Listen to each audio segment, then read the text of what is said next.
Welcome to episode 115 of the Inside Job Boards and Recruitment Marketplaces podcast. I am Stephen Rothberg. I'm one of your two co-hosts, and I'm also the founder of College Recruiter Job Search Site, which believes that every student and recent graduate deserves a great career and that it should be easy and inexpensive for employers to hire them. I am joined here today by a couple of folks, one sitting in the UK, another sitting in another country that we call Florida. Peter, good to see you. It's definitely another country where we don't allow vaccines because they might keep people healthy. Oh my gosh. If it's Thursday, it must be another crazy day in Florida, Peter. Yeah, absolutely.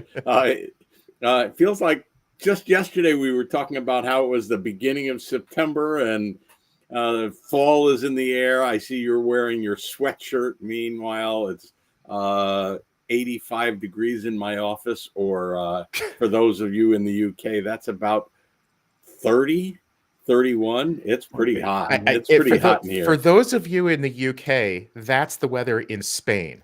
Yeah. So which is why our Brit friends tend to go to Spain or to Florida. Or they used to anyway. They don't come here anymore because my parents used to have a house near Weeki Wachee in Florida, if you know where that is, on the Gulf Coast. So.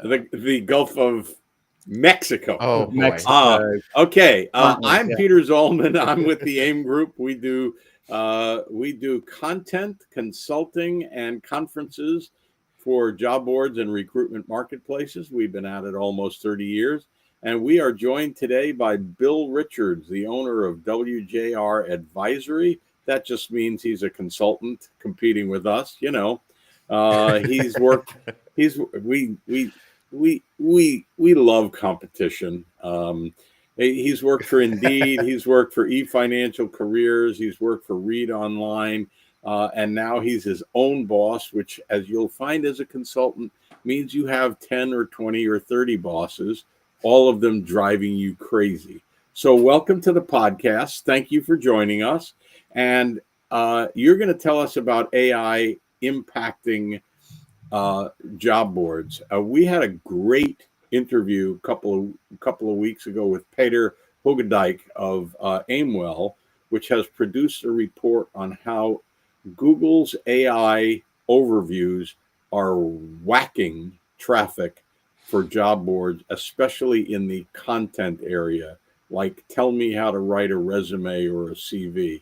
Why don't you talk about the impact on traffic, and then you can talk more generally about what you're doing with AI and how job boards can benefit rather than being decimated.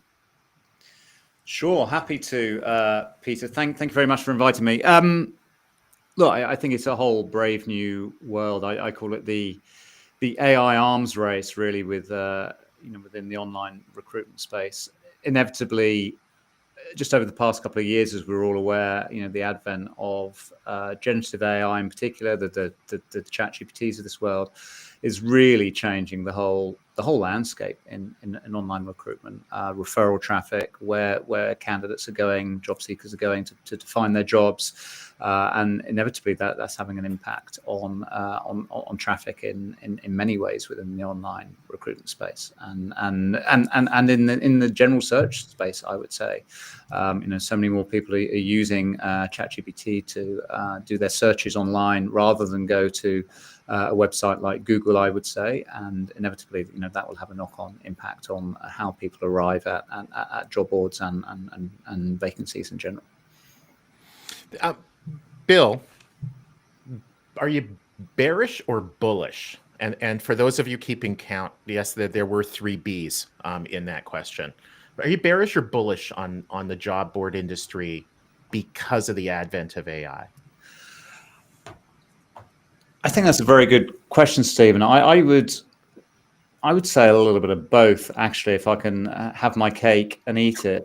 If typical consultant answer. Let me take your watch. Let me take your watch, and then I can tell you what time it is. Bill, you're billing Peter at $450 an hour, right? So I think you should take your time. As long as Peter's paying the bill, I'm good. I will. Sorry for interrupting you. It's in GBP, not in dollars. Real money. So, look, I think Yeah. not just within the online recruitment space, that there's so many advantages to be had by AI, but so many fears as well that people have. And there's this big fear universally that AI is going to take people's jobs.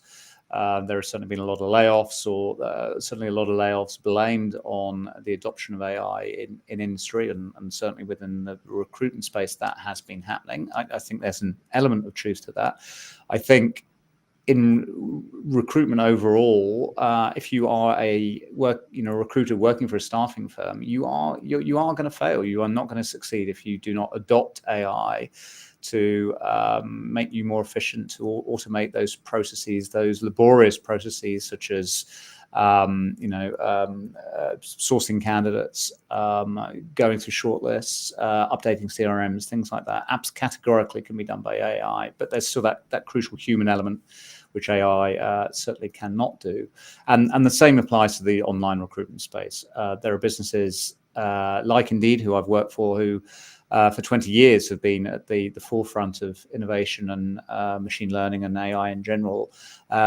I think generative AI is really closing that gap at the moment. And there are lots of businesses out there that some of whom I'm working with, in fact, who all of a sudden, like this, can suddenly catch up with some of those big boys like Indeed, whereas before they were night and day. So I would say any business in the space that's embracing AI, using it for the right reasons to improve matching between job seekers and clients, are absolutely doing the right thing. Those that choose to ignore it and bury their heads in the sand, some of the more traditional job boards, shall we say, who haven't innovated for years and are still refusing to do so, they better watch their backs.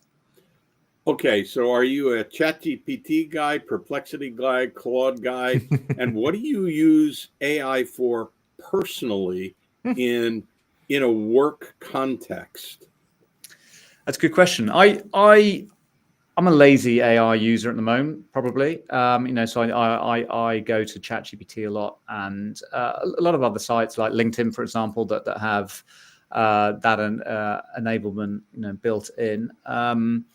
I find for all reasons in many areas of my life, but also business world, it's phenomenally powerful to be able to just cut through some of that noise and just do some of that research. Again, the word laborious research that it would be, before using a tool like ChatGPT. So finding out simply, I don't know, who's the CEO at this business that I want to speak to, or where is this company hiring, or what are the core activities of a business that I'm interested in, is far swifter than having to trawl the internet in the old way that I'd have done 12 months before. So I'm an owner of a job board. I think that the vast majority of our listeners are either owners, leaders, closely related to the space, like the two of you.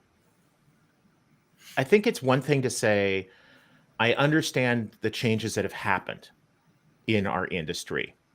It's another thing to kind of use a crystal ball and say, what do we think is coming in the next 12, 24, 36 months? Or I'm not sure what that is in metric. Just kidding. When you're talking to your clients and they're trying to look around the corner and get prepared for something that hasn't come yet, what are you telling them? That's an excellent question. Peter, for the record, I got 2 excellent questions and you have 0 so far. But I'm not keeping count. I've been looking at the timer, and let me tell you, the reason you're having excellent questions is because they go on and on and on. Fully recovered lawyer and paid by the word. Sorry, Bill. Not fully. Please. That's okay.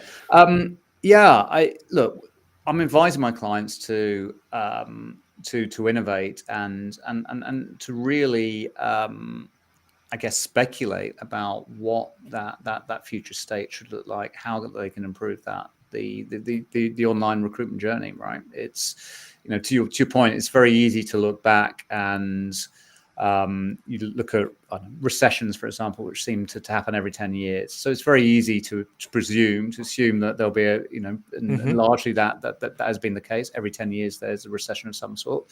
But nobody expected to find, a COVID pandemic, and recessions may come thicker and fast in the future. Just because that's happened that way in the past doesn't necessarily tell us what is going to happen now.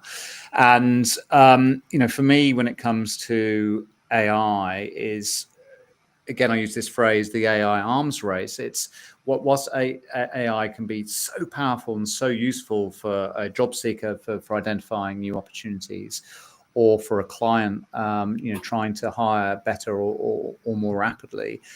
There's certainly the sense that the whole world's gone a little bit crazy, and AI is just doubling down on both sides. So you have job seekers, you hear about it on LinkedIn and other posts all the time, that feel obliged to apply to any role that they feel that they have a shot at, because certainly in the UK, it's very much not in a job seeker's favor, the current market.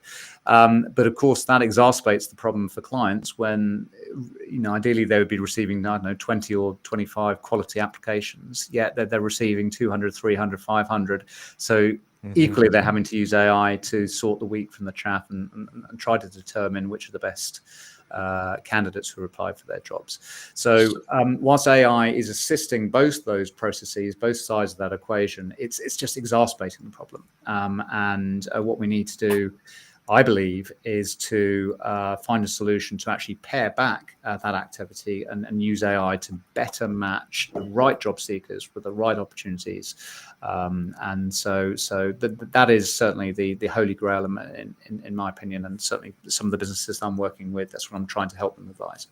So here's the last chance to give a quick commercial for your consulting work, so to speak. The 2 things or 3 things in 50 words or less, because we're almost out of time, that you say to a job board, recruitment marketplace, you must do this specific with AI in the next 12 months. There you go. That was easy. That was easy, and an excellent question. But it's still 2 to 1. It's still 2 to 1. Look, I think I can say that quite succinctly. It's I sort of mentioned it. It's matching, right? How can AI be adopted to better find the there's no such thing as a perfect candidate, but the people who are really the job seekers that a company is trying to find, and how are you going to help job seekers find those opportunities? It's as simple as that, really, because at the moment AI is just complicating matters. It's doing a lot of good stuff. But we can streamline this and just make that, frictionless hiring work so much better. That's awesome. I think that the only other question that I had, Bill, is, are you seeing any difference in different geographic areas? Does the UK look different than the EU, look different than Canada, US, Australia, etc.? Or do you think that these issues are universal? I think those issues are largely universal, but clearly every market has its own complexities, its own idiosyncrasies. The UK, unfortunately, has seen its 34th consecutive quarter of reduction in vacancies in the market. So there's now fewer than 800,000 vacancies in the UK at large. And the UK is one of those major markets, and I know this well from tracking this at Indeed, that has fewer vacancies compared to pre-COVID. Whereas certainly the US and France and Germany, all with different challenges in their economies, are all maintaining a job volume in the market higher than they saw before the pandemic. So there's certainly differences there. Germany is a manufacturing-based economy. We're exporting a lot of automobiles, for example. Trump tariffs, certainly didn't look attractive for them at that time, which would have an impact. The UK is what 80% services economy, and so there's a more internal impact that happens in the jobs market when the hospitality and services sector, aren't hiring as much as they did before. There have been government pressures under, wages and national insurance increases, and you know all this. But so I think there are universal challenges in all those countries, absolutely, and AI can certainly be better enabled to improve that job seeking experience. But clearly there are wider implications in those economies that impact all those countries slightly differently. And that is a perfect place to end. Thank you very much, Bill, or William. I presume that's the W. I am a William. But you go by Bill. Thank you very much, Steve, or Stephen, as you go by Stephen. And thank you both. We will catch up on the next podcast, and I appreciate you taking the time. Thank you, Stephen, for organizing this, as disorganized as it was, and we will catch up soon. Take care. Cheers, Bill. My pleasure. Take care.